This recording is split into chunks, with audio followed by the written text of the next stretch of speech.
Célébrée pour sensibiliser à l'importance et au rôle des enseignants dans le système éducatif, la Journée mondiale des enseignants est aussi l'occasion de rappeler les défis à relever par ces acteurs de l'éducation.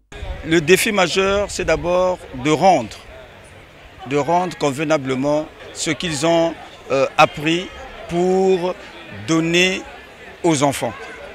L'autre défi, c'est de faire en sorte que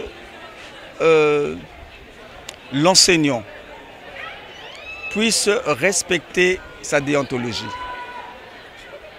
Aujourd'hui, beaucoup d'enseignants ne respectent plus cette déontologie qu'ils ont eu à apprendre à l'école, notamment à l'université.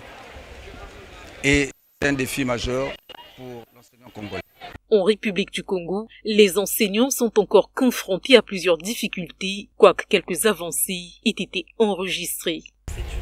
En tout cas, le souhait serait que tout le monde ait le même statut, parce que ce n'est pas plaisant de voir que d'une part, il y a des fonctionnaires qui ont quelque chose de la fin du mois, alors qu'il y a d'autre part les autres qui dépendent des miettes des parents d'élèves, qui ne suffisent même pas. D'autres des appelés volontaires, enfin on a beaucoup de noms. Il y a aussi ce problème que nous connaissons très souvent de la violence en milieu scolaire. Et cette année on voit quand même du changement parce qu'il y a des infrastructures qui se font construire par-ci par-là. Il y a eu des problèmes de pléthore au niveau du Congo, des nombres importants. Et avec ces changements que nous assistons ça et là, le lycée des Yafoumou et celui-ci, ça fait en sorte que nous ayons un peu moins d'élèves. C'est déjà un problème qu'on a essayé de résoudre. Et d'autres problèmes, c'est surtout pour notre Afrique, le problème des programmes scolaires. Parce qu'il y a un contenu qui parfois n'est plus adapté à la réalité africaine aujourd'hui.